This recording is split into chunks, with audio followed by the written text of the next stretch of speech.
नमस्कार, मी उज्ज्वला सर्वांचं स्वागत करते। आज आपण शिल्लक राहिलेल्या चपात्यापासून पनीर पराठा बनवते, अगदीच पौष्टिक।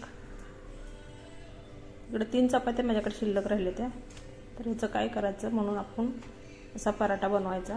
खूप टेस्टी होतो, सर्वांनाच आवडतोय। आम्ही नेहमी बनवून खातो। इथे मी सर्व भाज्या अशा उभ्या कापून घेतलेल्या आहेत। आता आपण चपातीला टोमॅटो सॉस लावून घेऊया। सर्वीकडे लावून घ्यायचा, असा हाताने बोटाने पसरून घ्यायचा। हाताने लावल्याकडे सगळीकडे लागतो, चमच्याने अजिबात सगळीकडे लागत नाही, एकाच ठिकाणी लागतो म्हणून हाताने लावून घ्यायचा। आता आपण भाज्या घालून घेऊया। गाजर घालूया, असं उभं काप करून घ्यायचं। मी कोबो घालते आता। तर शिमला मिरची घालूया,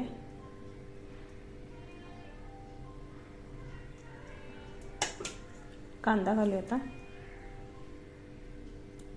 तुम्हाला अजून कोणत्या भाज्या वापरायच्या तर तुम्ही वापरू शकताय। माझ्याकडे जेवढ्या होत्या तेच मी तेवढ्या घेतल्या त्या। चवीपुरतं मीठ घालूया। पहिलं पण आपलं चपातीत मीठ असतंय म्हणून बेतानं घालायचं। पनीर मसाला मी घेतलाय, तुम्ही चाट मसाला पण वापरू शकताय। असं हाताने बुरबुरायचा, चमच्याने घातला एका जागेला राहतोय। ही लाल मिरची पावडर घालूया जराशी। आता पनीर किसून घालूया,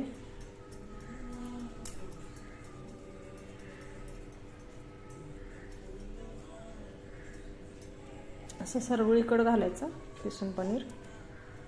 ही पराठा खूप टेस्टी लागतोय। तर मग सॉस घालून घेऊया।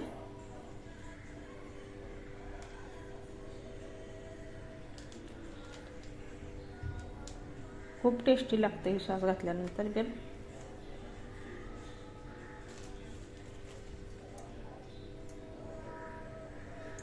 तर फोड करून घेऊया, म्हणजे दुमता करून घेऊया एक साइड। आता पॅन मध्ये मी तूप टाकले गरम करायला। तूप नितळलं का आपण आता पराठा सोडून घेणार आहे। आता आपण पराठा घालूया, अगदीच अलगद असं दोन्ही हातांनी धरून सोडायचा। खरपूस असा भाजून घ्यायचा,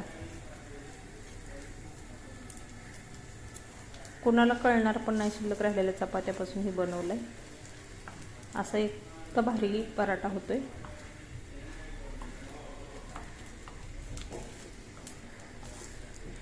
तुमच्याकडे शिल्लक चपात्या राहिल्या तर वाया न घालवता असं तुम्ही बनवून खाऊ शकताय।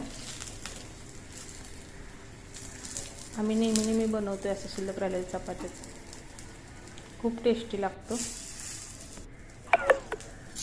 दोन्ही साईडनं असं पलटी करून घ्यायचा। बघा कलर तर कसा आलाय, खूप सुंदर। पराठा आपला तयार झाला, आता काढून घेऊया। परत एकदा तूप सोडूया आपण पॅन मध्ये, दुसरा आपण घालणार आहे आता। त्याच पद्धतीने मी बनवून घेतलं, पण तुपामध्येच बनवायचा, नाहीतर बटरमध्ये। तेलामध्ये एवढी टेस्ट येत नाही आपल्या पराठ्याला। ह्या तूप बटर वापरायचं, छान चवीला लागतोय आणि जास्त लागत पण नाही तूप बटर। एक चमच्यात होतं, 2 पराठा होते। आता त्याच पद्धतीने मी दुसरा पण पराठा भाजून घेतलाय।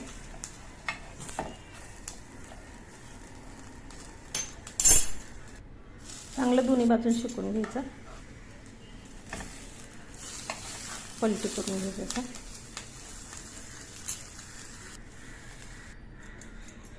आपलं पराठा तयार झालेत बघा, दिसायला तर खूप सुंदर दिसते। आता चवीला तर अप्रतिम लागते। आता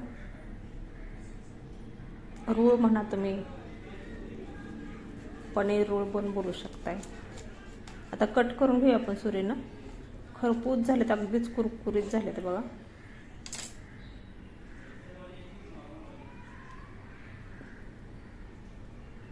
मग कशी वाटली रेसिपी? आवडली तर लाईक करा, सबस्क्राईब करा। तुम्ही पण बनवून बघा,